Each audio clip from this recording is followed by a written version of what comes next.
42 men and 54 women were randomly selected and asked if they prefer vanilla or chocolate. 27 men said they preferred vanilla and 28 said they preferred chocolate. And it says, is there a difference in preference between the two genders? So notice we're looking for, is there a difference? We're answering kind of like a yes or no question, making a decision about these parameters, not estimating the difference. So this is going to be a hypothesis test.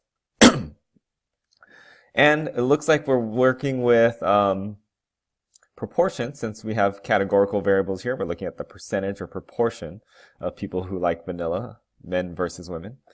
So this is going to be actually a 2 proportion Z test. So let's go through this stuff, kind of pick out the stuff that we need here first. We know that the N for men is 42, and the N for women is equal to 54. Also, the number of successes for men is 27, and the number of successes for women is 28. And so let's go ahead and go through our 5 steps. Step 1, what are we doing is we're going to write our hypotheses. And so we need to define our null and our alternative. So let's start off with the null. We're trying to see, is there a difference? Remember, what we're trying to assume is that there is no difference, that these are in fact the same. So our null always has the equal sign. So I may write this as the proportion of men who like vanilla minus the proportion of women who like vanilla are the same. So meaning their difference is 0. And we just want to see, is there a difference? Not if one is higher or if it's lower. So just looking for any difference means it's going to be not equal to 0. As we mentioned earlier, this is going to be a 2 proportion Z test because we're performing a hypothesis test here. Let's check our conditions. So for the most cases, we're going to assume independent, random. Hopefully those are somehow given to us here. We're assuming also that these are completely separate groups and they're not like the men and women are husband and wives or brother, sister, in any way paired. I'm not going to write it down here, but the main one that I want to make sure again that we focus on is it large enough?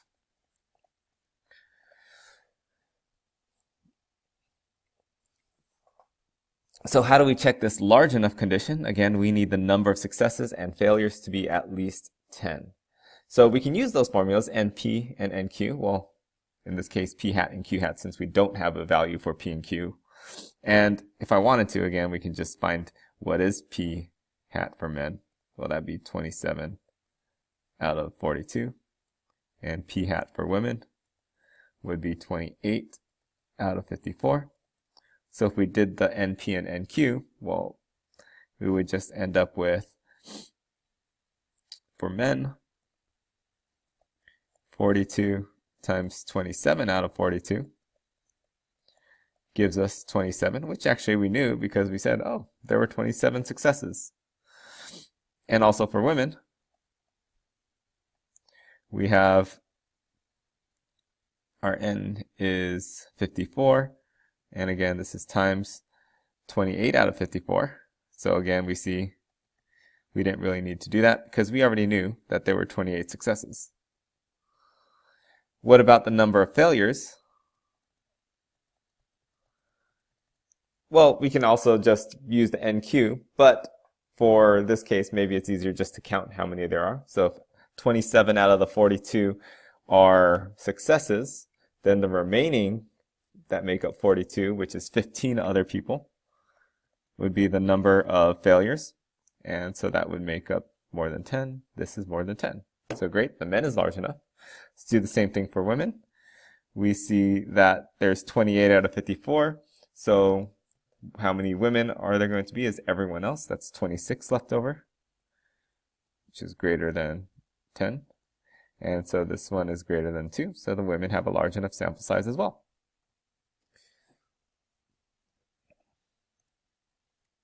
Then finally, let's look at step 4, which is finally getting to the calculations of this thing. So we wrote this off to the side so we can easily input this into StatCrunch. So this is under Stat Proportion Statistics and 2 sample. So we're going to go to stat, close this one, proportion statistics to sample. And again, we have the summaries, not the data. Data is only if we have a full list of all the responses. So it's summary, and then we just type in what we know. How many successes do we have? Well, we already found that there were 27 out of 42 for men. And there were 28 out of 54 for women. So 28 successes out of 54 for women. We are doing a hypothesis test. We can just leave this as this is the hypotheses that we wrote on step 1. And then we can just click on compute. And here we go. We have everything we kind of need here. We can write down all this stuff if we want, but really the main two things that we're going to be looking for are the test statistic and the p-value. So we want to make sure we record those two things. So we got 1.22 for our z-test statistic. Let's actually write down test statistic and p-value.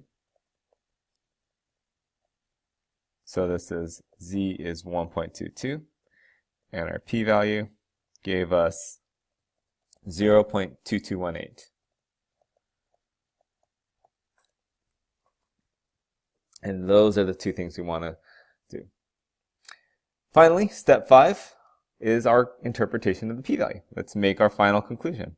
So it's exactly the same thing we've been doing before.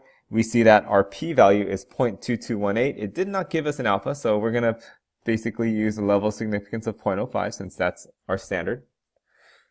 So we'll write our sentence. Since the p-value is greater than 0.05, learn when it's greater than alpha, we fail to reject the null hypothesis.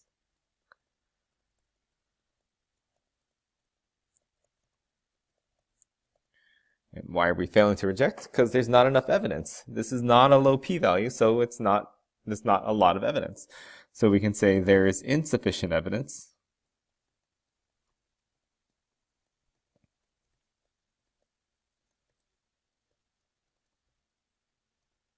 to show. And what are we trying to show is the alternative, that there's a difference in preference between men and women of how much they like vanilla.